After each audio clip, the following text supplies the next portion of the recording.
Yes, people. How are you? I hope you are all well, wherever it is you may be in the world. I'm your host, Jem. And I'm your other host, Ads. This is JNA TV. Don't know how I'm here, and it's you that I want to need. Feel your heart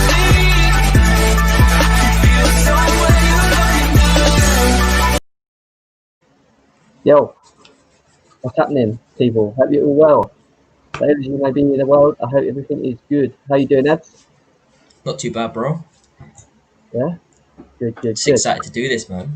Yes, so, match weekend reviews. We have a couple of special guests today. One is a host on Box to Box Babes, highly talented individual, going places. Her name? Hello. Bigging me up. How are you?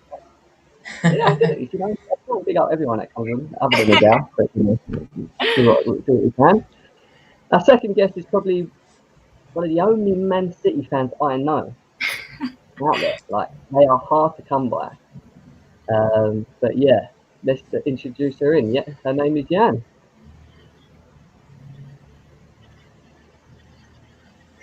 Go get her in. There she is. Hi, There you go. You right, Dan? Well, it is. I'm on my laptop, right? So I can see the top row, but I can't see Jan because she's at the bottom, so I can't click her. So I'm looking at that. Oh, good. Right. And then we have a very, what's the word? Interesting character. A guy from Brazil, all the way from Brazil, who's an Arsenal fan, who's pretty cool. Pretty cool. Pretty different. Man like Charlie. Hello. Can you How you develop doing, an bro? interesting character? Like what? I'm good. How are you guys? What's an interesting character? Interesting. You are. You're interesting. You always keep me on edge. You know, some of the things you come out with are just Brazilian, isn't it? But anyway, let's move on. Last guest, a man that you've seen a lot and many times. You know, he's been on our show before already. Someone that is, again, very talented, hosts his own show. Man like Matt. How you doing, bro? Yeah. Good to see you. Good to see you. So, guys, let's review the weekend, and I want to start with the big one, the one that went upside down for Jan in Scotland versus Man City. So, Jan, let's start with you. How do you feel? How do you honestly feel about your team's performance, and how do you feel about Pep right now? How's it all feeling? To be honest, that performance was pretty much that same performance has happened a lot over the past sort of year. We seem to dominate possession, which obviously is Pep style, and basically do nothing with it. For some reason, what we would normally do is score goals, but for some reason this season we can't seem to score. So, you know, I mean, I think it's a lot of people are blaming sort of Pep and stuff, but I think that squad that he put out should be able to at least score a goal. Do you know what I mean? They had 5 shots on target, 22 shots altogether. You know, it's got to kind of go to the attackers. I can't really blame it on anyone else really at this point. No, I hear that. I think one of the things that I was quite surprised with is that you had Sterling, who's contributed to a lot of your goals last season, and Aguero on the bench. I know Aguero's coming back from fitness, you know, getting fully fit and whatever else. But for me, if they're fit, you should be playing them. For me, Gabriel Jesus is just not for me. I don't really see him, you know, doing much for Man City moving forward. Like, sorry, Charlie. I mean, Charlie actually go on. Charlie, Brazilian. How do you feel about Gabriel Jesus, bro? As a player, how highly rated? I mean, he's a good player. He's definitely not at Man City's caliber. You know, like he was a really promising start at Palmeiras. He scored a lot of goals. He was probably one of the best players in that league that they won.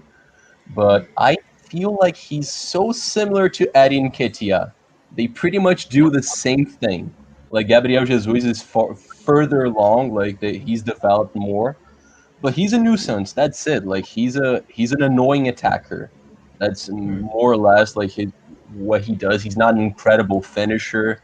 He's not an amazing dribbler as well. Like there's nothing that a number 9 should do that he does awesomely. He's just a nuisance. He's a good backup, mate, but he's not going to replace Sergio Aguero, like the best player in the history of the club. You know. This is the thing. For me, is he more of a winger than a striker? Because he's got the abilities to probably play off the wing. You know what I mean? Not really someone that's very consistent in the box, if that makes sense. That's been attempted in the national team, mate. I hate it when it happens. It's, I mean, Brazil has a lot of good wingers, so I just don't see a point in improvising someone there. But I see your point. He's fast. He dribbles well. He's not that good of a finisher. So, yeah, like, it tracks. What you're saying tracks. No, definitely, and I hear that. And look, Man City were not good whatsoever. I think they were, even though they were controlling the game, they never really looked like they were going to score. And I think that was purely down to the way Jose set up and how Tottenham played. Maya, how are you feeling about the overall game and Tottenham's performance? Did that surprise you? No, no. I think Jose knew what he was doing, knew what he wanted to achieve from that game, and he set it up and executed it perfectly. I think that I want to say we got a little bit lucky in the fact that Man City didn't look like they could buy a goal. Like it just wasn't coming for them. However, that is due to the fact that we did set up very, very well defensively. And I think it's quite similar. Well, there's similarities between the Arsenal game, Arsenal lead yesterday, and then the Tottenham game against City. But I just think the difference is that Leeds didn't have that final bit of quality that Tottenham have in Son and Kane, and that's where our goals, and obviously Giovanni Lo Celso, but that's where our attacking force was. Yeah, I think Jose knew exactly what he was doing, and he pulled it off perfectly. Yeah. Who would you give your man of the match, Maya? I would give that to Harry Kane personally. Harry Kane or either Toby Alderweireld or Eric Dyer. I think they marshalled that back line, both of them, so I wouldn't know who to choose out of the pair of them. I think Toby probably made a couple of more important tackles than Dyer did, but I think Harry Kane just controls. He looks like he controls the middle. He looks like he controls being a striker. He's a joy to watch. So yeah, it'd be hard to pick, but I'd probably exit and go with Harry Kane. For sure. You know, I definitely agree. He's on some real good form, and Tottenham are as well. I mean, they're playing. It seems like Jose Mourinho's got them on side, and he can be very dangerous once he's got them. When he's got players playing for him, he becomes a very dangerous manager. Do you know what I mean?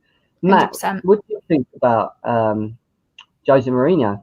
I mean, obviously being a Manchester United fan, he didn't really hit the expectations for you guys, but it seems like he's won them over at Spurs. So how do you feel about what you've seen of Jose Mourinho and how he's performed so far?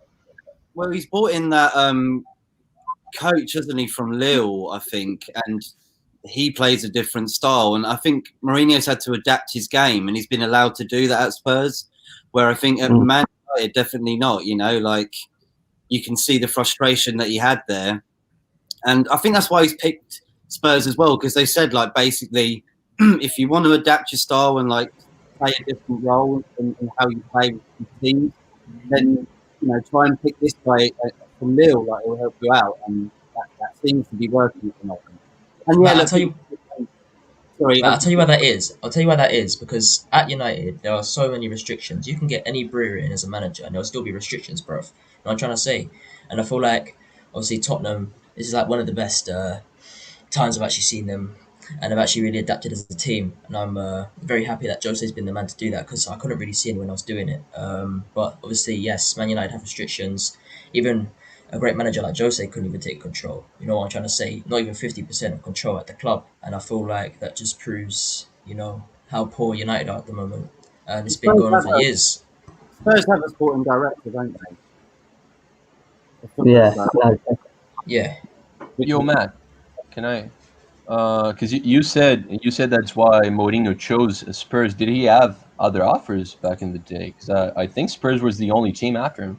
I reckon. No, I'm hearing there were offers. Like, of course, going back to Portugal as well, we got offers. Like, but I mean, obviously, you know, if you're going to get hit by a Premier League team, you're going to go for them, aren't you? And Yeah. He's already done his thing in Portugal, you know, like especially back in the day as well. So I just think he loves living in London, doesn't he? Come on, like he didn't even like live in Manchester when he was the manager there. You know, he skipping back and forth from London, so he obviously loves the city. And I think Spurs was the right pick for him, and it seems like it's working off well, top of the league. So well done. You hear that? And you know what?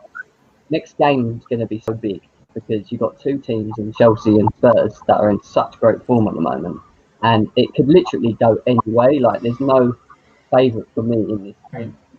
How do you feel about it, Maya? Do you think? Are you scared of Chelsea? Would you say you're worried of anything with Chelsea, or are you just confident in the team and you think you can get the job done? No, I'm scared of Chelsea. I hate to admit it, but they look like they're growing into the season very comfortably. I do think that I've always said from the beginning of the season, even before we had the transfer window, I thought that Chelsea would finish in the top 4. I still do highly believe that can happen. And I feel like we won't, different from the City game, Chelsea have, for me, and will have playing, because City didn't have Sterling, Aguero, they're big men. Chelsea will have very informed strikers and wide players who will capitalise on those chances, unlike City did. And that is what I'm scared of. I think it'll be a cracking game. I really do. Who do you think will be the biggest threat, Maya? I'm going to say that. God, I don't know. It's hard because I am really, really worried about Toby Alderweireld. Not too sure how that looks at the minute. So I'm assuming that any of Chelsea's, whoever they go with, I mean, I don't know who you're going to start up top. I mean, Tammy Abraham. It's going to be Tammy because he's banged in 3 goals in 4 games. He's in a little bit of form. Timo Werner will be paying off the left, I reckon. But, you know, and I think that link-up could probably, if we do have to bring in Joe Rodon, he obviously is a fresh defender to the Premier League. It could be scary for him. So, yeah, I think... Is he highly rated at Spurs? Say again, sorry? Is he highly rated at Spurs? Who? Joe. I mean, well, he's just come in. So, I mean, he's only made how many minute appearance? I don't know if he started in the Europa League. I can't remember, but he hasn't made a Premier League appearance apart from the weekend when he came on for 4 minutes or whatever it was. He was having. But like, is he held in high regards, like from the academy? Like, is he like a big hope for you guys? I believe so. Yeah. I mean, I think that Mourinho knew that once he didn't have Skriniar come in, it was going to be, I am going to work with Dyer and Toby Alderweireld. Now that's happened, I believe that Jose is such a good manager that he can adapt to this situation. And if it is a long-term injury, which I hope it isn't, if it is, I do believe that Jose Mourinho is a good enough manager to get the best out of Joe Rodon. Yeah, it's definitely a game that I'm looking very forward to, and I think Chelsea need a test as well because they haven't really played any teams up to now that have actually, other than barring Liverpool, that have really tested them. And I think Spurs will be the biggest test for us up to now, especially because everyone's back fit as well. But and going back to Man City, what's going on with KDB at the moment? Because he seems like, I don't know what it is, but they all seem to be like playing within themselves at the moment, the players. They don't seem to be playing like they was last season. What do you think is going wrong at the moment with Man City? I think in terms of him, he was, you could see he's a bit tired at the start of the season. You know, he didn't have a pre-season. Don't like to use this as an excuse, but you could see at the start of the season that he was tired. And I think the problem is now David Silva's gone, all the pressure is on him. You know, to create chances, to kind of break up attack. Because we've got Rodri, who's quite slow. He does his job, but he's just a little bit slow. He's not like a Fernandinho. And then we've got like whoever plays really next to De Bruyne. The pressure is always still on him. So I think he hasn't started this season well, and it sounds crazy because if you look at the stats, he's actually doing all right. But yeah, he's not at his level. He's not at his level. I don't know. He's another one of his close friends has died today, so I don't think it's going to get better. So I don't know. I think he needs a break, but we can't afford to give him one. That's the problem. I think the biggest You thing want with Ozil? We're giving him away. the thing is, like, the biggest thing. I think the biggest thing at the moment with Man City is that they haven't really had, for me, the best transfer windows. They haven't replaced the companies yet. They haven't replaced the Silvers. They haven't replaced Aguero, who seems to just be injury prone all the time. So it's like they were the core of your team, and if you don't replace your core of the team, then obviously you're going to struggle. Like, I get that, but it's finding them prime players. I think Diaz is a good player. I just don't think he's company level. He could surprise us later on because he's only just got there. What's his name? Ferran Torres is okay from what I've seen. He's not too bad, but again, is he going to light up the league and bring you 20 odd goals a season? We're yet to find out. So I think with Man City, it's going to be an easy season for you, is it? It's going to be quite a up and down sort of season. It's a little bit like a transition. Do you know what I mean? Because we've got the young players like Diaz is only 23. Do you know what I mean? And he looks good so far. He looks like a leader. He looks like he could potentially be a company replacement, but he's new to the league. So they've got him. Torres is another one that's young. Foden's quite young. So I think we do need to replace them key players. And I think City did say that they're going all out for a striker and another midfielder. So we'll see what happens. But I think this season, it seems like it's one of them that's just, we're not getting a lot of luck. We can't seem to put the ball in the back of the net. So unless it picks up soon, I think we'll just be kind of writing it off a little bit. They do look a bit better in the Champions League, so I don't know if that's what they're going for. I don't know.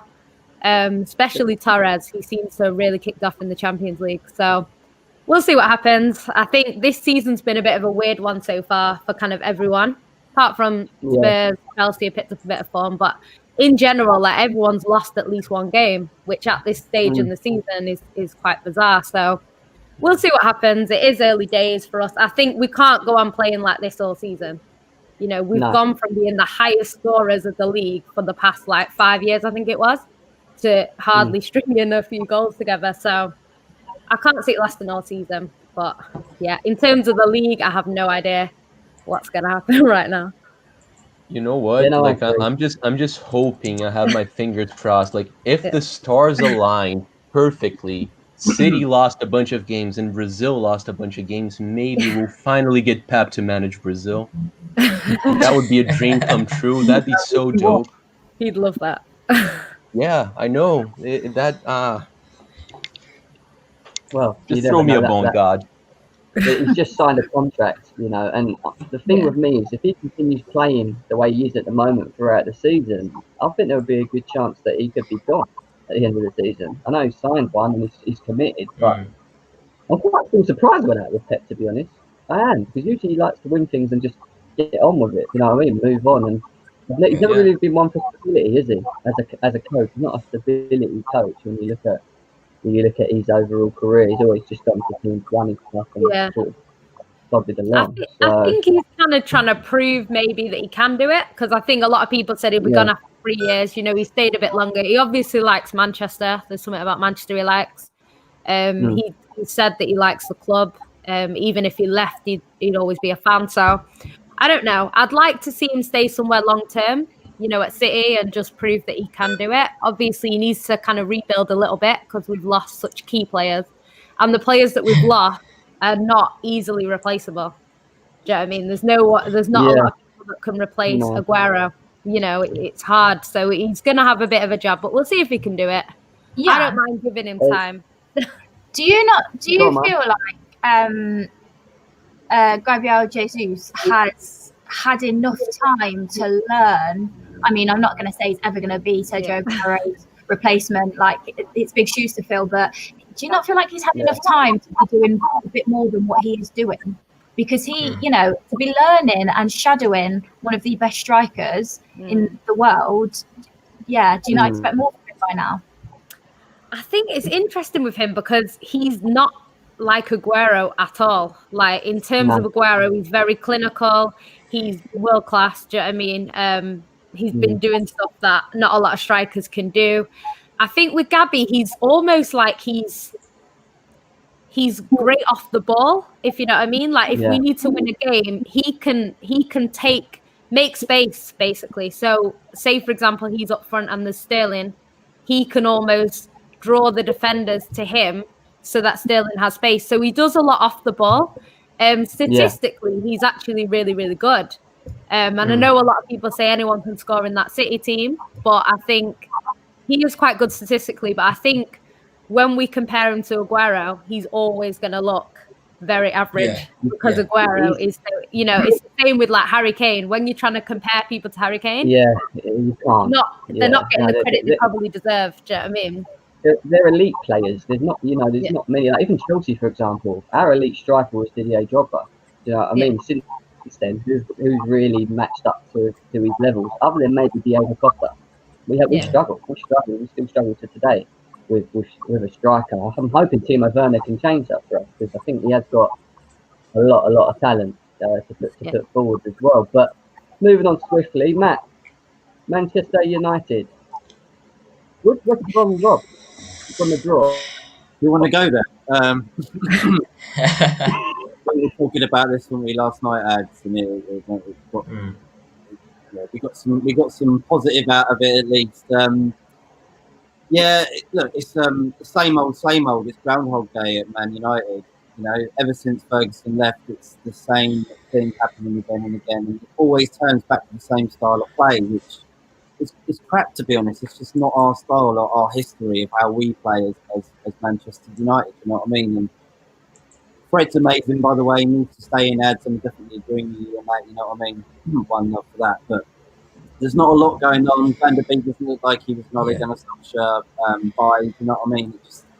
It seems the same with every other manager, mate. That they're not getting back. They're not getting the players they want. It's always second or third choices, and I just think we need to change the board. And I'm not sure how to do that. This still needs to be discussed. Bro, the thing is, I'm gonna say this right now, right? The team that we set out yesterday is good enough to beat a team like West Brom. And I'm sorry to say this, but yesterday on the Saturday everyone was poor. I think Fred and Bruno were average. They're not average players. They're good players, and they played like shit in my opinion. I feel like Lindelof had a good game, surprisingly. I think he's actually been playing pretty well recently. The thing is, he's not consistent, and obviously Bailey's back in training, and I know Bailey's not going to fill the spot. I think Bailey's gone. I think he's out of United soon, and I don't want that because I feel like he is better than Lindelof. But it's not just the board, brother. It's not just the board, because the players should be taking responsibility as well. I said this again and again. They were shit yesterday. It was not just Ollie. It was not just the tactics. They were generally horrible on Saturday. Martial played dead. He's been doing that for a while now. The thing is, I'm going to say this right now. I know people overrate him, and some people do underrate him at the same time. In my opinion, he's not world class, and he's not top class either. He puts in top class performances, but the consistency needs to be put in, man. Like you can't have talent and not be consistent, because what the fuck do you bring to a team if that's the case? You know what I'm trying to say? But let's just hope he gets back on the grind and actually starts rebuilding his I think the problem style he's of got play. is they're not playing well at the moment, are they? Let's be serious. They're really struggling to put in performances, and it doesn't matter who they're playing this season. It seems like you just don't know what Manchester United's going to come out. And with the quality of players that they've got, they should be doing a lot better. You know what I mean? And that's really critical. I think there seems to be something with the players that, even players that leave, they go like, I'd never go back there. You know what I mean? And there seems to be a rumour like you don't want to join Man United that's circulating like through agents and players, and that's worrying. Do you know what I mean? Because that has to be something with the board and how it's being run. It's not attractive. Players come in and then suddenly they don't want to be there anymore. Look at the way Pogba's wanting to leave, and look at Van der Beek like on the substitutes bench, like looking glum. There's something wrong. Like it's got to be higher up. I mean, every other team, like West Brom were trying more than Man United, pretty much. You know what I mean? And this is West Brom compared to Man United. No disrespect, but they're not playing for the shirt, and It can't just be all of them have just got no passion. Matt, it's not just Matt. It's not all the players though. It's not all the players. There are some, because the thing is, we're relying on individuals again. Yeah. I never thought we'd be back to this case, but we're relying on individuals again, and it's pissing me off because what can obviously that you saw the I don't know if you saw the pass accuracy or not, but Bruno edged 69%, and that's poor pass accuracy. That's horrible. We did not buy him in for that, and he made like 6 passes. 2 of them were key. They led to nothing, obviously, because Martial's up front, and I don't know what's going on with him. Usually, I think if it was last season, I would have expected him to tuck it away and actually got us a goal, but he didn't. But we're relying on players like Fred and Bruno who are really inconsistent. They have been consistent recently, don't get me wrong, but they are inconsistent and they will slip at one point. And then I hear people saying that Van der Beek needs to replace Fred. Like, what the hell are you going to do with Van der Beek, Bruno, and Matic? You know what I'm trying to say? Like, Matic is done, in my opinion. I know he's going to play. It's pissing me off because I know he's going to play this week. I would never play him, though. He doesn't. The thing is, Matter and Matic, man, you might as well just throw him in the bin. Just cut after that, man, because they're not bringing anything to the team. And I'm sick of people saying Matic is this, Matic is that. He's nothing, man. He's nothing anymore. Just bin him. Look, he's just not good enough for our club. You've got good enough.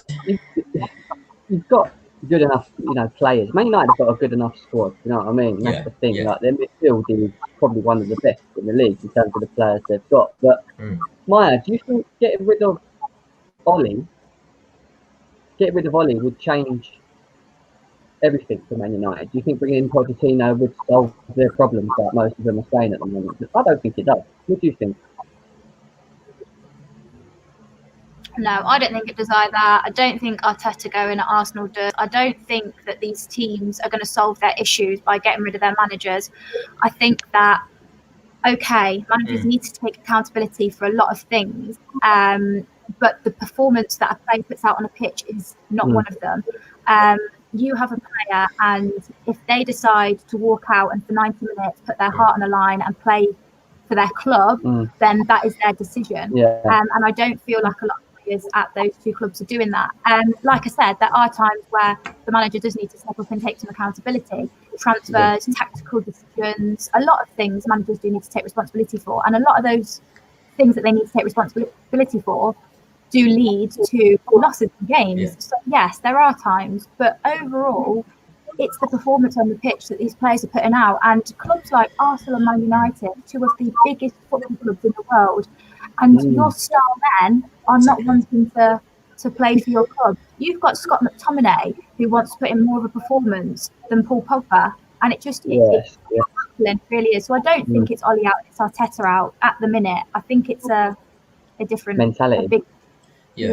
As we've talked about Pogba, I just wanna say something. Obviously, my friend Osman Talks United, he was talking to me on Twitter. He said that as fans, we don't know where Pogba's head is at. It's pretty clear where his head is at, and these comments really do annoy me because he clearly wants to leave. Like you've said, Matt, he clearly wants to leave, bro.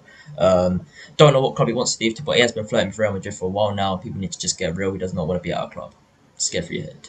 That's what I've got to say, man. I hear that. Go on, Charlie. I agree with half of that because I fully agree with her about Arteta because I have to say that to a Spurs fan, right? Our team sucks. Our players are not good. It's we have 4 players that should be in a squad that wants to win titles. That's it. That's the thing.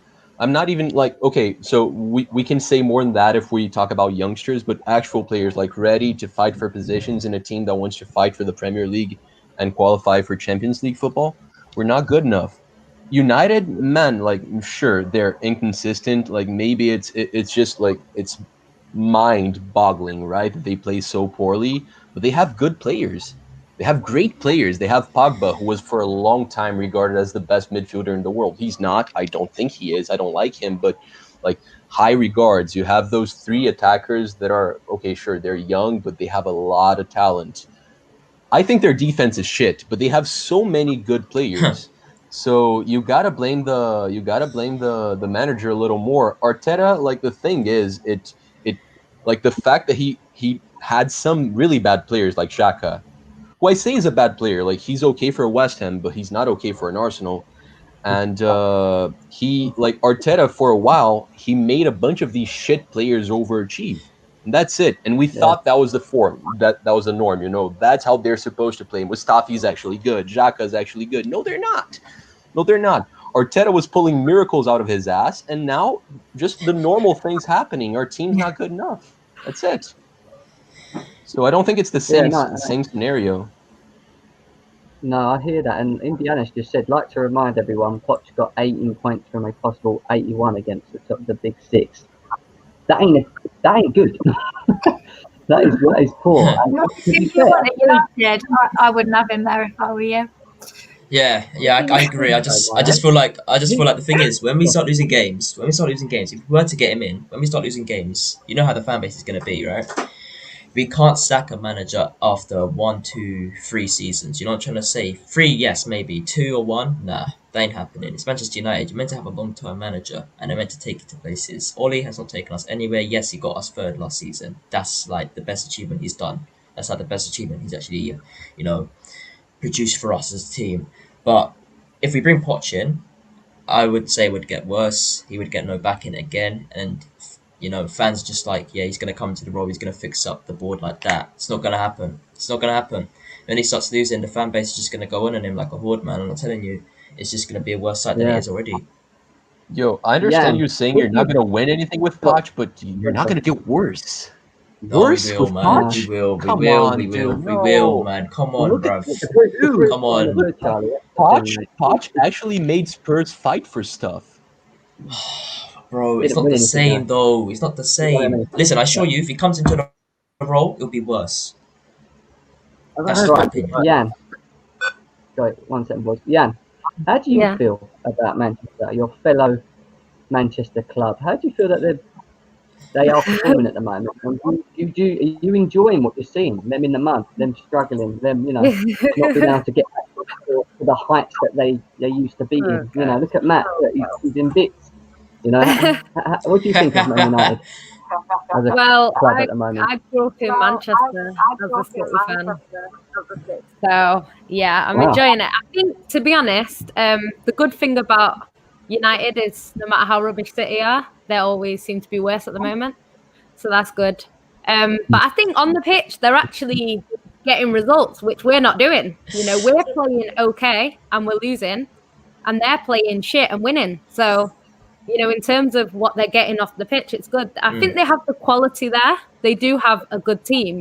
They shouldn't be they should be getting top 4 with the team that they have. But obviously it's not happening. Obviously I prefer Ollie to stay for obvious reasons. But if I was a United fan, I'd want him out because I don't think that's the best out of that team. So, yeah. I agree. I think they should be doing better with the squad that they have. And I know people always say it for City, so I'll say it for United. The money that they've spent, do you know what I mean? So I know they've not got quite who they want, but they've still bought big signings, big players, so they should be doing better. I just find it weird that they've got such a talent in Paul Pogba, and yet since he's come from Juve, he's never really performed to a consistent level throughout any season. He might have had 1 or 2 good games, but other than that, he struggles, doesn't he? And is that down to the managers? Is it down to the way where he's being played? Is it down to him? What do you think it is? Or is it down to everyone just getting on his track because of who he is? What would you say it is?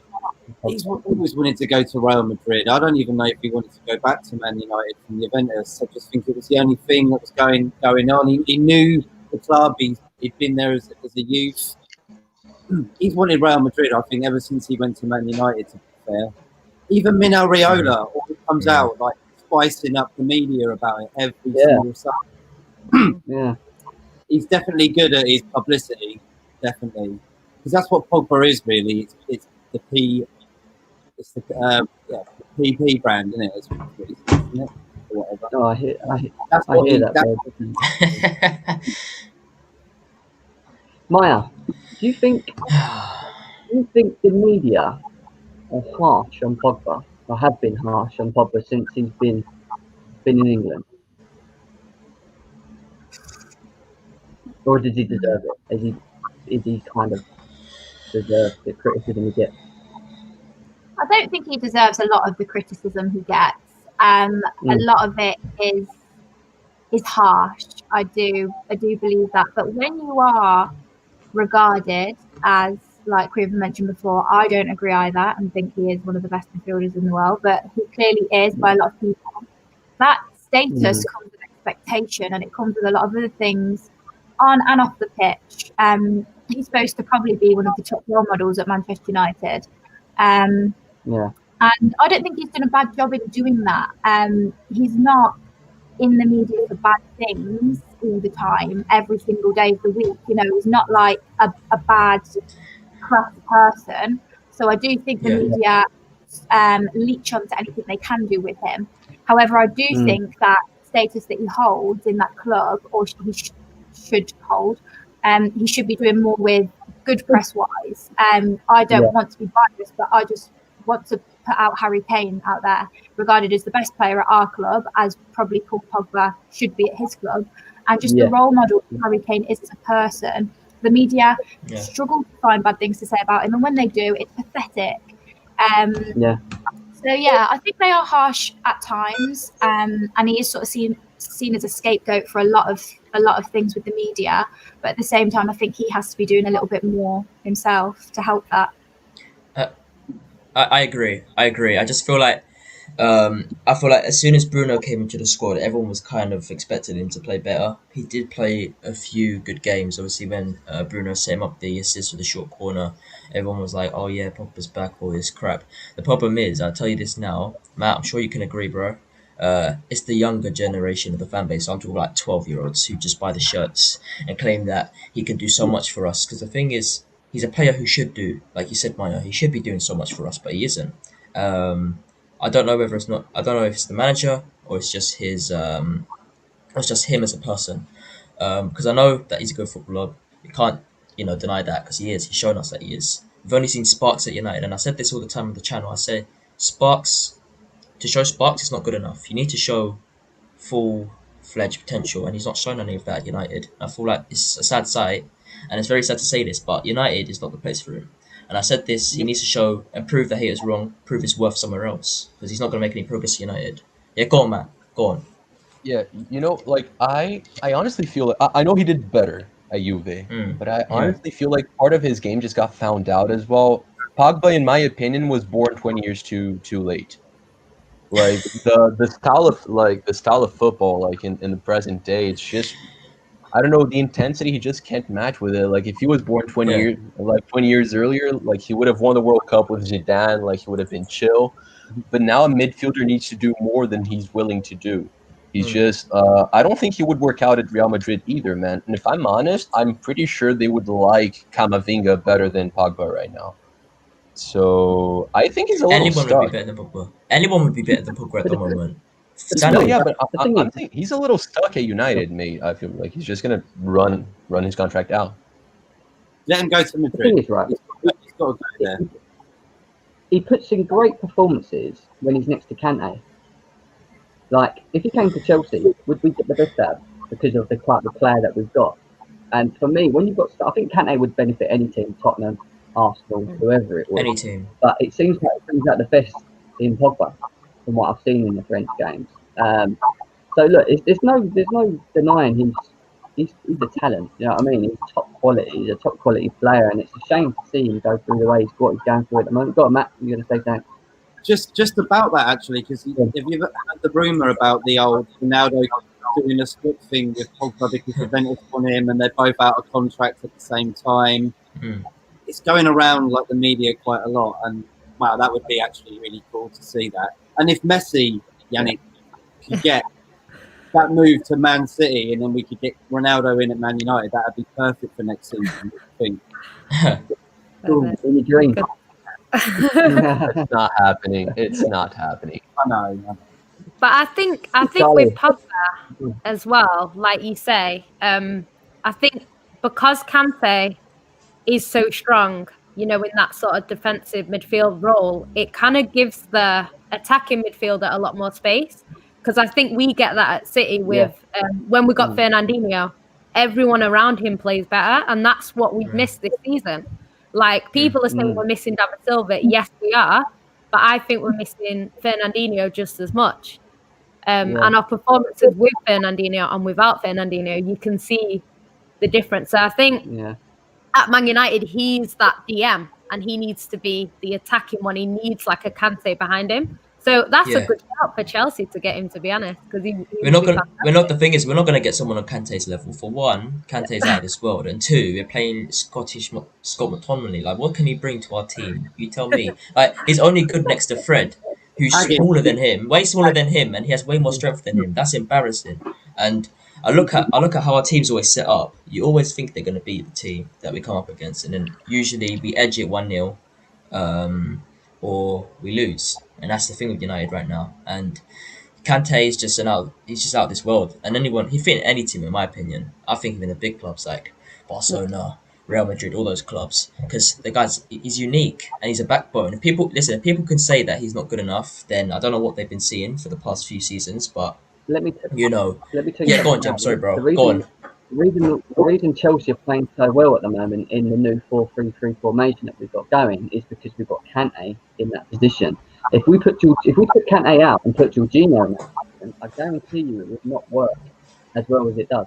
Because Kante not only protects the defence, he allows the players in front of him to push forward as well. So he's so important. He's so unique and he's so important for us. How you feel about at Chelsea is how I've started to feel about Højbjerg at Tottenham, and I know they're completely Kante's one of the best CDMs in the world. I feel like that is the type of role that he started to fill in there, and I get why you love him so much. Been absolutely out of this world so far. There's not one bad word anyone. Did I think that he'd go to Tottenham as well as he has up to now? No, I'm not going to lie to you. I didn't think he'd go and do that good job.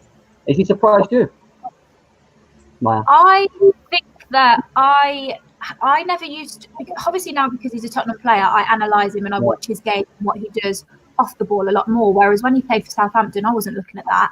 However, I did understand how crucial for Southampton, I didn't think that he would ever come into a Tottenham team from Southampton and be as crucial as he has been. So he has surprised me in that aspect. He's also surprised me in the aspect of he's also such a forward-thinking DM. Like, he's not a sideways-thinking DM, and I absolutely love that. As much as he does the hard work and everything else off the ball and be the backbone of that team, because I do genuinely think he's the glue that's holding us together. He is also such a forward-thinking player, which together is amazing. Before we carry on, we've got another guest on the panel. We have a gal. What are you saying, bro? Oh, here he is. Man, in town. Everyone else is Club 1 except for... Everyone else is Club 1 except for me and Jens, right? Yeah. What are you going to do? Maya, happy birthday. Sorry, I can't. I got a question. Yeah. I got a question, right? How did you feel after the game yesterday? That's the one question I'm going to ask you. We got lucky. Honestly, we could have got lucky. We could have got even luckier if we got a penalty, which I felt like we could have got. But at the same time, I'm just happy we got out of there with a point. That was 1 point gained, not 2 points dropped. In my opinion, we could have lost that game 10 times. The way they were shooting, if we got as many chances as they had, guarantee you we would have won 4-5-0. But the fact they don't have the quality up front of Arsenal or Chelsea or Man City or Liverpool, they lost. They drew that game. They had 25 shots. And I'll tell you, 17 of those were in the sky. Do you know what I'm thinking of Arteta right now? It's time to go!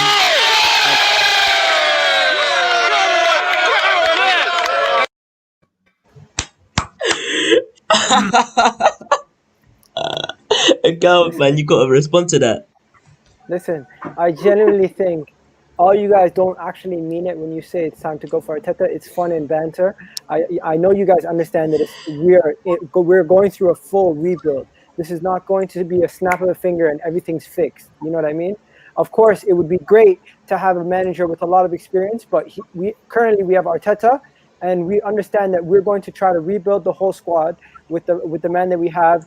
And I'm hoping they give him enough time to actually build a squad that he can see in his own light and his own eyes. because right now he has pieces of a team that have never actually played well together in the past. I agree. And then, do you know what, Agal? You guys played a completely different formation yesterday, and you had Aubameyang up front, which is what you guys have been crying out for him to be up front through the middle. Yeah, you still played the same way, in my eyes, as you would with the three at the back. It's like there was no difference in the way you played. And it's just like Pepe. I mean, Maya. Actually, let me go to Maya. She's the first round. Pepe. Explain him to me, please. What's he doing? What is he doing? Oh my God. I have been frustrated because this happened with Son and Rudiger when that happened and he picked out, and it's just, you get frustrated because they let the team down. But there's a lot more spotlight on Pepe, because Son, for us, when that happened, he still walks back into the team as star man. We love him. He didn't cost, we wasn't a record signing, do you know what I mean? So Pepe to be doing that, even when he's not in form, he's not got a solidified starting 11 place. Your team's playing shit anyway. Like, I don't know, it's just a mess. I don't think I'm not just saying this because of the bias. I don't think Pepe is good enough. It might be a controversial opinion, but I really don't. Or at least he doesn't do enough consistently. And I'm not just saying that because I'm a hater, because I'm a Tottenham fan. I wouldn't have him at Tottenham. I wouldn't have him at most top 6 clubs with a starting. Let me ask you this, Maya. Do you see the comparison that I was trying to make to when Son first came to Spurs? He had a trouble to adjust, and he wanted to leave his first season after joining from Germany. Do you not feel like? Do you see a similarity to what's going on at Arsenal with Pepe? No, I know. I completely understand the situation, and that it's a little bit different because there's a lot more pressure on Pepe coming in and being, such a big fee that he was. And I do understand that players need time to adjust. I look at Tanguy Ndombele, like he needed time to adjust to even things down to living in England. So much other stuff happens with players that we don't realise. And now he's one of our best players. So I do think he needs to be given some benefit of the doubt. But at this current point in time, he's been given chances to go and perform for that Arsenal team. And I don't think he's taken many of them. Don't get me wrong, I can see that he is a good player, and if he gets a run of games where he is playing to his potential, he is to Arsenal's standard. But at this current point in time, I don't think he is. I agree. It's tricky with Pepe. What do you think about it? It's I was still hopeful for him because he's not one of the players that I just said, like 4 or 5 players that are good enough for our ambitions, but he's not one of them. But he was really good before he joined Arsenal. Presence, like he was phenomenal. He was just I think like he was the only player along with Messi to get like over 20 goals and 10 assists. Like he was brilliant that season. I feel like it's over for him. At least if I was him, like it would be over. It hasn't even begun, and it's already over. It's already over because like he's like there's so much like the price tag screwed him. So the Arsenal fan base is just so on top of him already. Arteta doesn't seem to fancy him. Now Arteta of course Arteta can't defend him after what he did. And then like the racial abuse the guy's gonna get, like he got already, he's gonna keep on getting. Man, if I was him, I'd leave the next day. So Can I just say one thing about Pepe? Disgusting people, man. Let's not talk about that. That's disgusting. Can I give my views on Pepe, please? Right. Obviously, I was vexed when he scored the first goal against us last season when they beat us 2-0. But I felt like that was him developing as a player, because the thing is, these days you never really see a player shine in like the first few games of a Prem, and once they've actually first come into the EPL, it's very strange, especially at Arsenal as well. Because if I'm going to be honest, Arteta's actually done a decent job, because look at the crap he's come into. Look at the crap he's been given as soon as he stepped into the job. Look at the crap he's been given, bro. I feel like people should give a little bit more respect to Arteta, obviously, because I do like him, and I do think he has potential to be a decent manager. But as of now, the incident that happened yesterday was not Arteta's fault. It was not Arteta's fault yesterday. it was Pepe's, and and I feel like people need to just understand that Pepe is not the player that you guys bought for over 70 million, bro. And I feel like it's time to wake up, swallow the coffee. He's good. Don't get me wrong, but he's just not living up to his full potential right now, bro. You know what I'm trying to say, guys. You know what I'm trying to say. Is he the worth £70 million worth of footballer? No, there's a guy named Kepa. There's a guy named Kepa. No, I'm talking about I'm talking about actually attacking player. An attacking player, all right, attacking player. Worst 70 million transfer I've ever seen.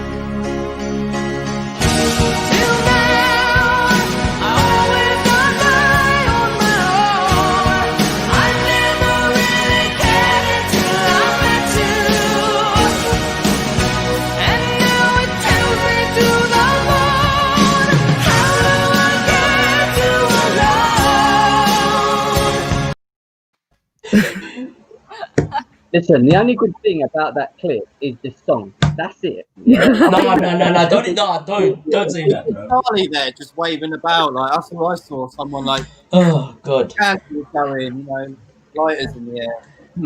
I was jamming to it, mate. That's a good song. Arsenal fans, how much do you think Pepe is worth?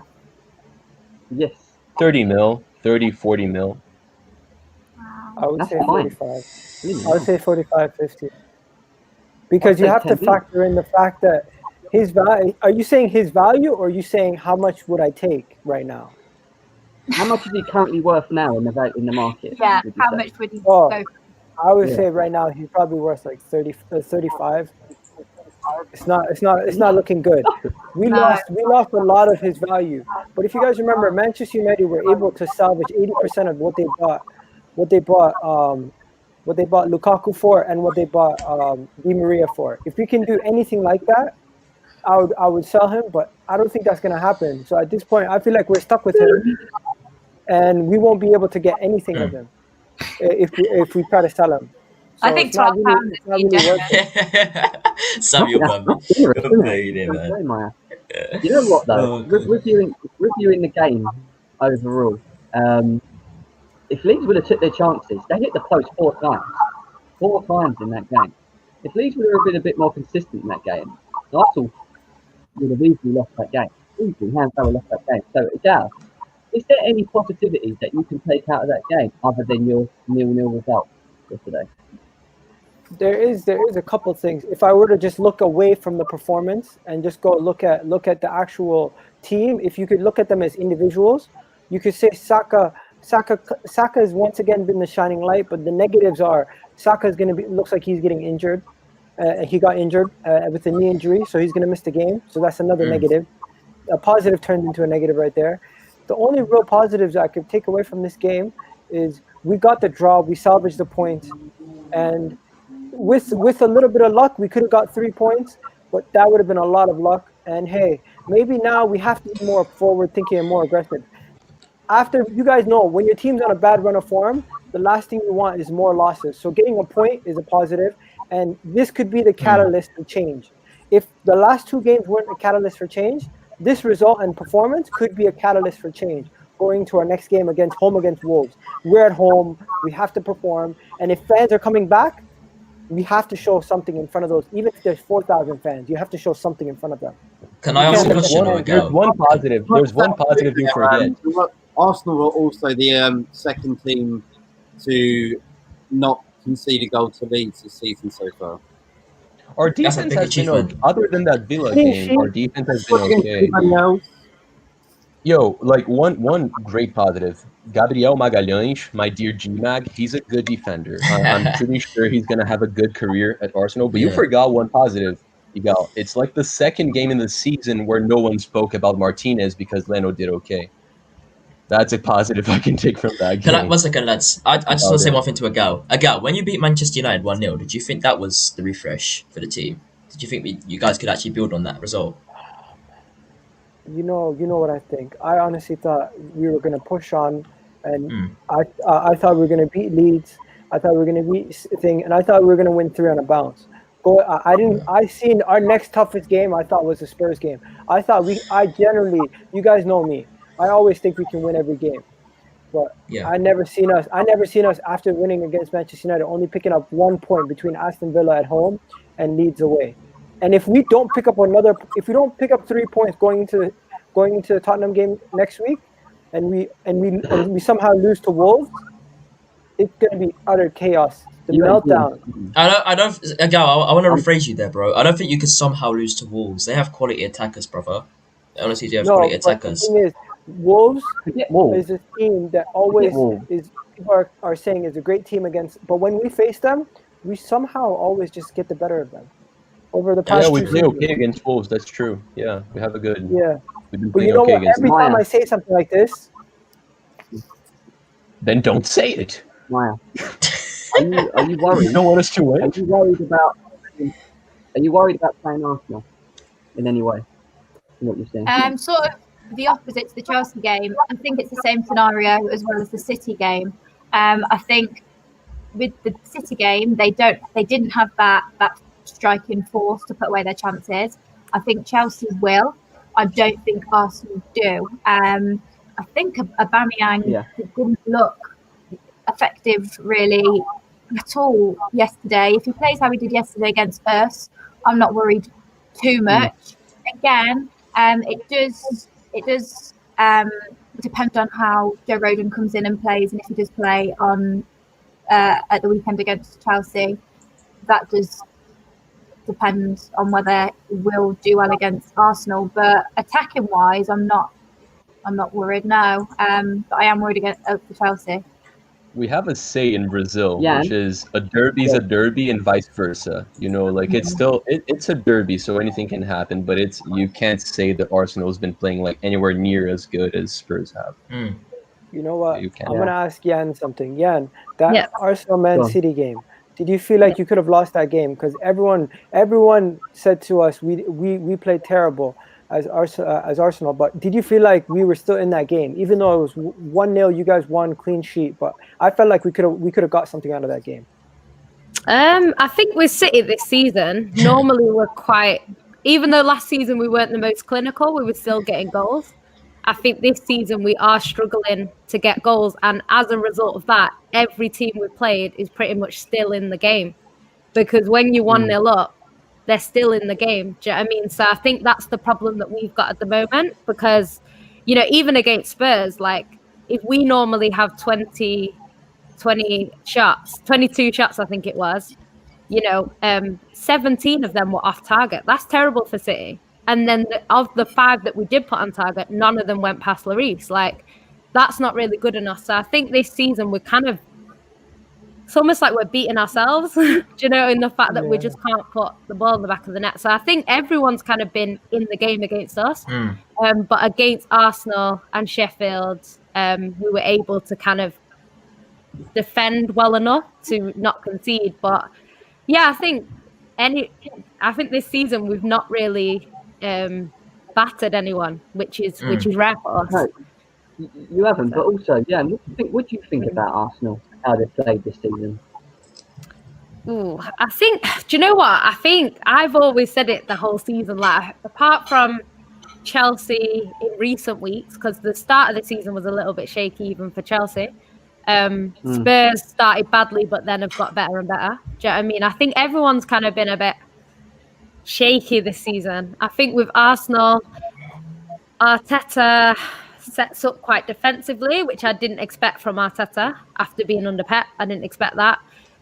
So obviously that's gone against him in some games, but then against Leeds, it's got him a point. So, you know, Leeds have scored against everyone apart from Arsenal, I think. So, you know, it's they're doing.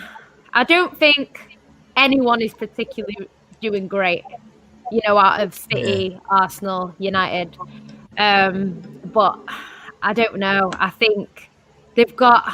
It's almost been like Man United in the fact that they've got some results, like they beat United, but then lost other results quite poorly. Do you know what I mean? So I don't know. I think I would give Arteta a little bit longer, just because he did come in and win an FA Cup, and I think that Arsenal team that he has there are not really are not better than other teams that haven't won an FA Cup, put it that way. So yeah, and that's my biggest worry with Arsenal, because every season they buy new players, they hype them up to a degree, and then I'm expecting an improvement, maybe just a slight, increase in performances and how they play. But it seems like that they just go the other way again. You know what I mean? There's not anything for me that I've seen. Something that you defended well at the beginning of the season, and then you've been found out now. That shows me that you have improved. You have took that next step to compete. Maybe even for the top 6. I'm not even talking about the top 4 here. I'm talking about the top 6. What are your views on that? Oh man, the drop off have been coming for a long time. Arsene Wenger has been telling us for years that he's been working miracles. And you know what? A lot of the fans became bored of the stagnation. And you know what? A lot of the fans did not want Arteta. They wanted Ancelotti or Mourinho. And I'm not sure if Maya wanted Mourinho at Spurs, but I didn't want Mourinho at Arsenal. I genuinely thought Mourinho was done, and I thought Mourinho was. I would say almost to a level of disrespect towards what Mourinho has accomplished throughout his career, based on my hatred for him as a manager of Chelsea and at Manchester United. So now him managing Spurs is basically like he's managed all the clubs that I hate. So, but I have to show him if he basically what it comes down to, out of Arteta, Lampard, Mourinho, Ole Gunnar Solskjaer, they're all going to be judged on if they can get their teams over the hump, right? And in my opinion, the fact that I don't have a body of work to show you what Arteta has already accomplished, I automatically don't have a leg to stand on. So I basically have to go on hope and what he tells me. And from what he's been telling me, he's telling me he wants to be a forward-thinking attacking manager. And if that's what he said to me his first interview, I'm still going to stick on to that. And I'm thinking that this is not the manager he wants to be. This is just a stopgap to get us results. I agree with that. Oh, he's back. He's bagging results. He's bagging some. 1 second, Charlie. He's bagging some results with a dead team, bro. So I guess that is something, you know what I'm trying to say. And he has won an FA Cup as well. So, like I said, there is some potential there, man. Just gotta stay positive. Can I ask Maya though? Mourinho. Did you want Mourinho at Spurs? Because I didn't want him at Arsenal, and we've seen him at the training ground and everything before he came to Spurs. I couldn't really have my cake and eat it, to be honest. I wanted to continue playing the style of football that Poch had us playing, which I knew Mourinho wouldn't. But then I also wanted to win things. So it was a case of what do I want more? And I personally, as a Spurs, if there was any other team, they'd probably say no, because they've probably won something in the last 10 years, but we haven't, and we're starving for silverware. I know people make jokes about it, but we are. So to compromise playing that exciting football that Poch had us playing for a trophy, I didn't love at the start. I've never been Jose out, but now I'm starting to really see, and I'm starting to have a bit of faith. I'm happy, but if you'd asked me that a year ago when he came in, I wasn't too pleased, because we were excited. Maurizio Pochettino had us playing incredible football, and it's a completely different style of play now. But if we are going to win stuff, then I'm not complaining. Would you say it's better? Would you say the play style is better than it was before? For me, I think it depends on what you enjoy as a football fan. For me, I don't enjoy that style of play. I get a lot of people do like that style of counter-attacking, look tight football. I don't. I prefer to sort of, if you're gonna play for 90 minutes, then go and play. And that's just what I prefer to watch the football. Yeah. I absolutely love Pep Guardiola and the football that he has had City playing over the past few years. So yeah, I'm not as happy as a Tottenham fan as I was watching our football when Poch was here. But I'm obviously happy that I'm looking at the table and we're now top and winning games such as West Brom and Burnley, which we weren't winning against Poch. So yeah, I can't have my cake. It's a big achievement. It's a big achievement.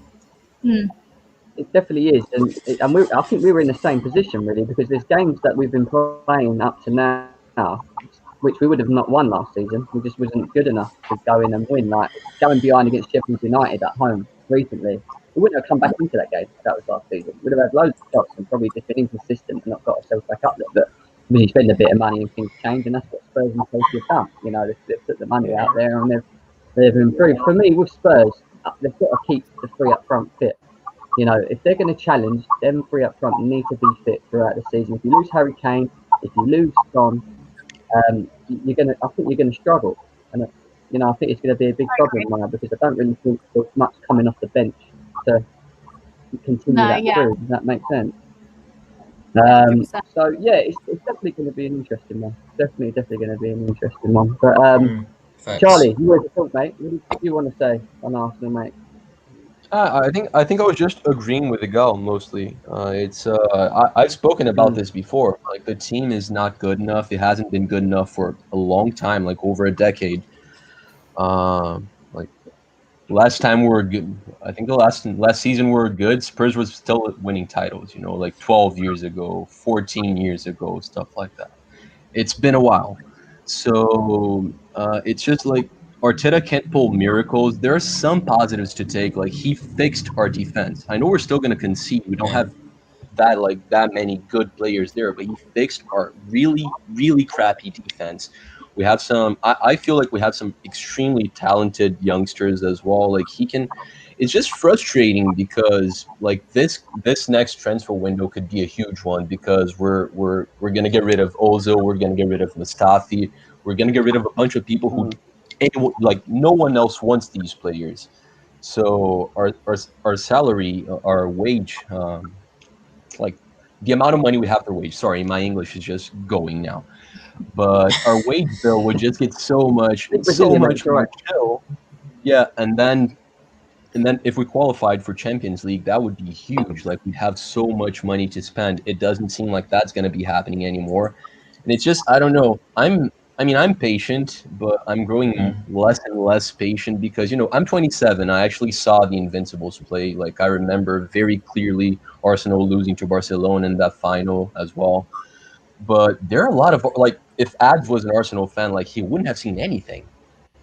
Like, you know, like there's probably a lot of Arsenal fans who don't know anything, like who haven't seen us win, like who thinks this is the Arsenal they should get used to, and that's frustrating as fuck. I'm gonna head out, but I'll say one thing: we, as fans, we have become accustomed to this generation's instant success, instant everything. Instagram, Snapchat, everything you have is at the palm of your hands, and everything comes instantly. And you know what? As fans, we have now expected that from our clubs. We expect our clubs to give us our instant gratification. Every week we should win. Every week we should get a result. Every season we should win a trophy, get top 4. And you know what? We have to face the facts. That is not a given in football. And out of the top 6, there's always going to be 2 teams that don't get it. And consistently for the past 4 years, it's been Arsenal.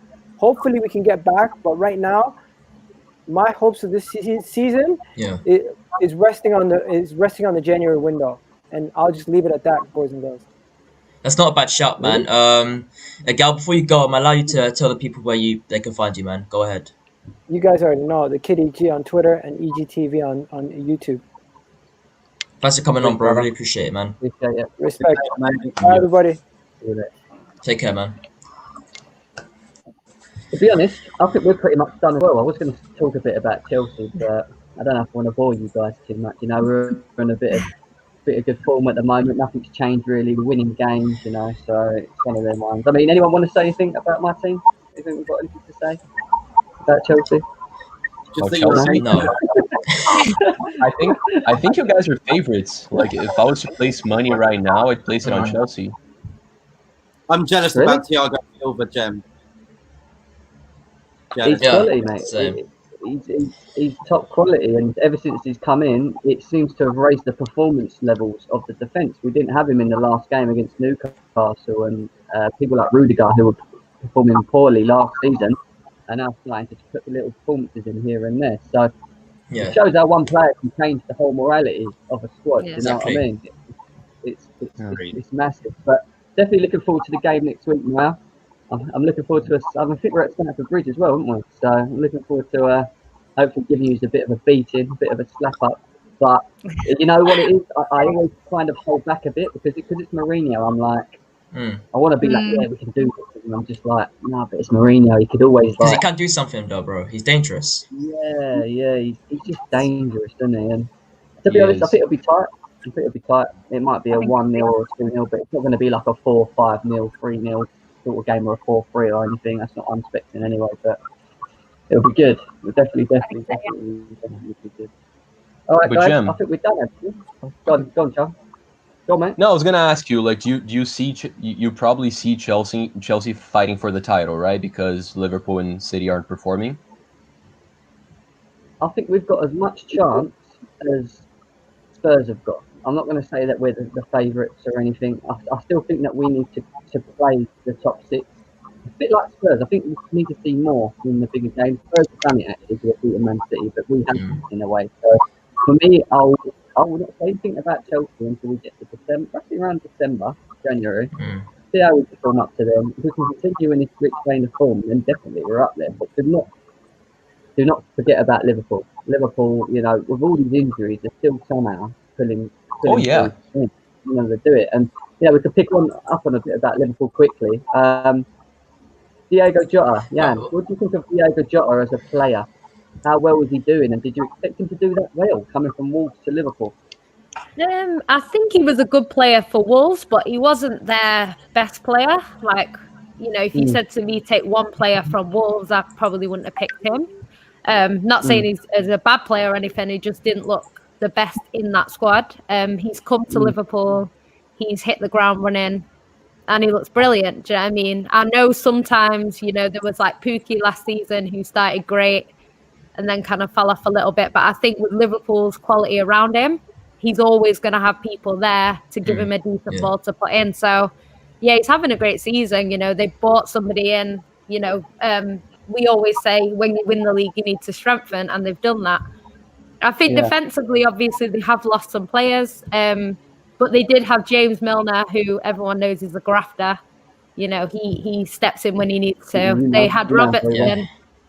They had Robertson, who's class, and Matip, who's class. So they still had, even though they do have defensive problems, they still had a decent enough defense, and they're playing really well. So, yeah, I can't rule Liverpool. At the beginning of the season, I was like, I don't know, because I think defenses do win you titles, and I think without Van Dijk for the whole season, I don't know whether they will maintain that constantly. Do you know what I mean? You've got to consider Champions League and Europa League, because Europa League can play a toll on your title race as well. So we'll see later in the season. But I think at the moment, I'd probably say Spurs and Chelsea would be the favourites at the moment. But well, that was going to be my next question to all of you. But starting with Maya, do you think Liverpool are still favourites to win the league from what you've seen? Yeah, in my opinion, they're winners. Klopp has that team winning. You saw it. You saw it yesterday. They know how to win, defensive issues or not. Don't get me wrong, I do think it will play a part. And like Jan said, the sustainability of that defence is probably a big fit for Liverpool. But saying that, I still think that they're the best team in the league. I think that with Tottenham and Chelsea, you could say that they both have traits of being able to bottle it, whereas I see that Liverpool team now, and under Klopp, I don't see them being bottlers. I think for me, they're going.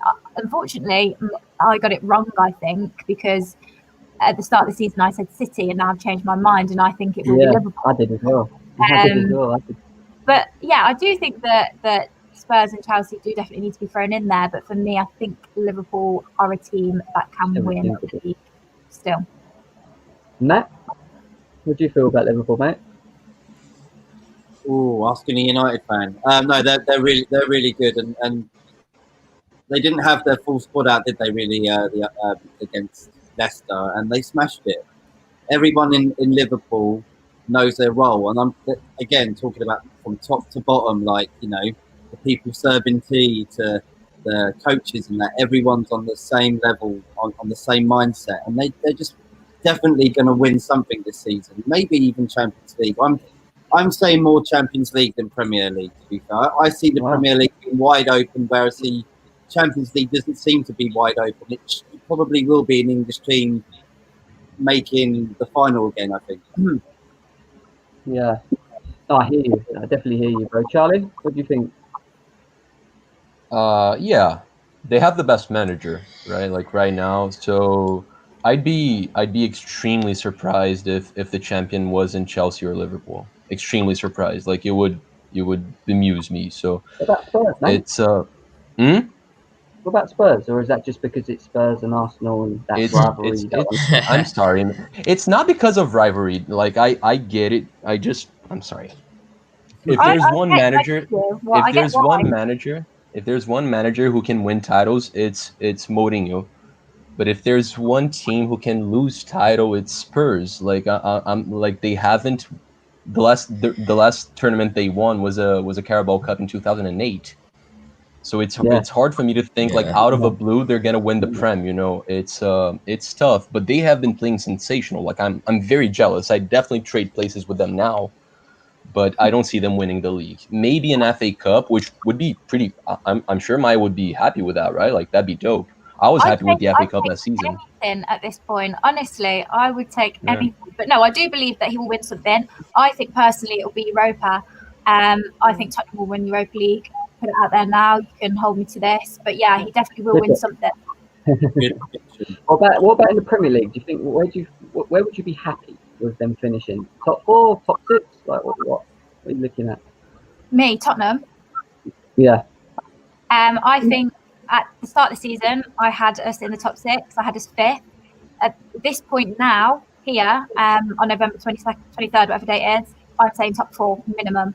And that's due to a lot of how the other teams are performing, injuries, so much has come into play that I think everyone's top 4 has changed.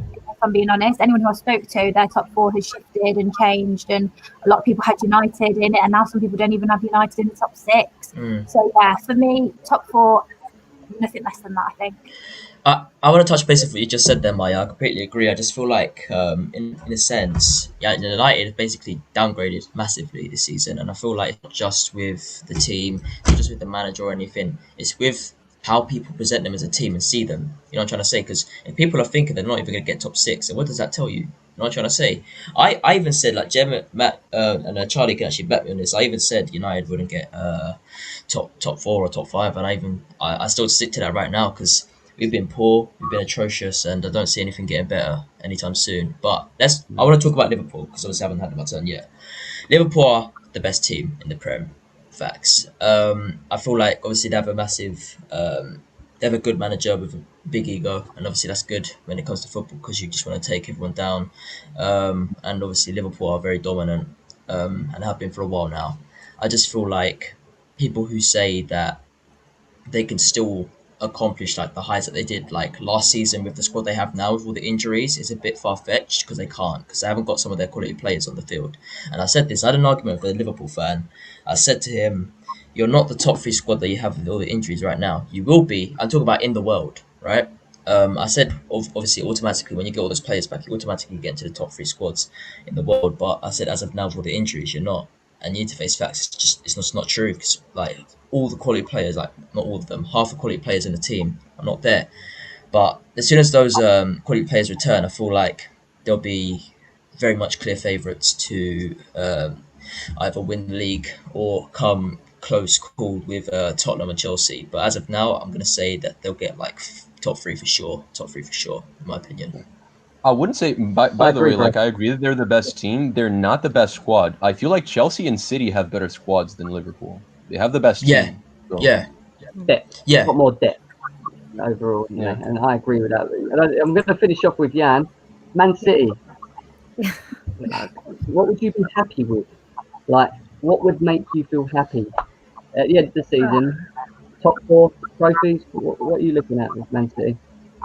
Do you know what? Like, even when we were kind of terrible in Pep's first season, where we're going through that transition, we had a lot of old players. You could see what Pep was trying to do, but it wasn't working. We still finished top 4. So I don't think we finished outside of the top 4 for years. I think it was when Crouch got Spurs in ahead of us. Like, that was a long time ago.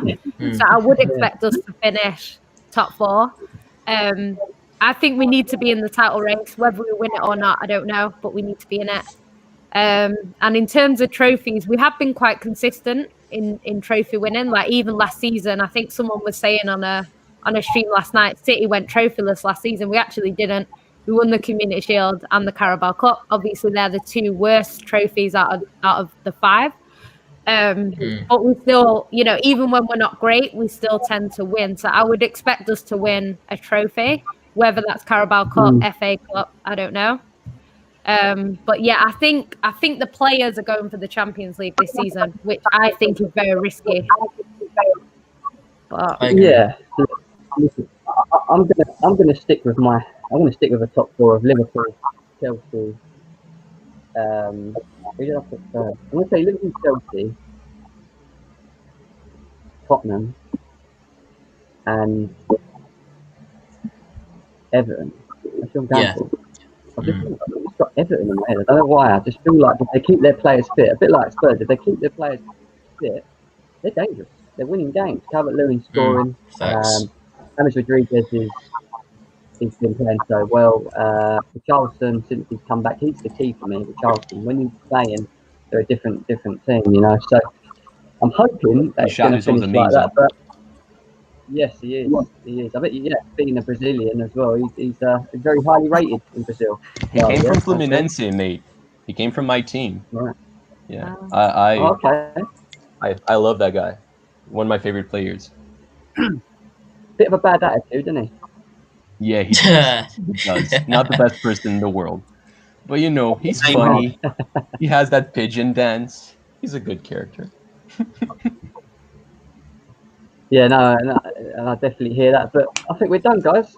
Thanks for I think we're going to wrap it up. Jumping on and supporting us and showing your support. I appreciate it. Maya, do you want to shout out your socials? Yeah, it's at Maya Graham, and that's on everything, Twitter, whatever. Yeah. Wicked. Jan? My Twitter is below at Yannicka with 3 A's. My YouTube is Yan City ENT. Wicked. Matt? Football United TV, YouTube, Instagram, Twitter, you know the rest. Go check us out. Thank you for having us on as well, guys. Appreciate it, man. As always, bro. As always, appreciate you coming on as well. Charlie? Yeah. There it is. At Charlie Millen. That's my Twitter. Nothing else that's interesting, but you know, I'm at Matt's channel very often, Steven's channel as well, so try to check that out. I'll try to be back. Thanks for having me. Nice to meet you, ladies. Yannicka, you're actually the first City fan that I've ever met. I don't mean that as a joke. It's just in Brazil, you know, like. Do you know what's weird about that? This Brazilian guy on my Twitter added me into this group, like Brazilian City fans. So I actually know quite a few City fans in Brazil, which is weird. But yeah. Oh wow, that's pretty cool. It's mad, yeah. Good. Ads, do you want to sign us up, bro? Yeah, I'll sign us off. You know where to find me and Jim. Obviously, links will be down in the description. Obviously, these guys as well. We've been GNA TV. We're out. Thank you very much.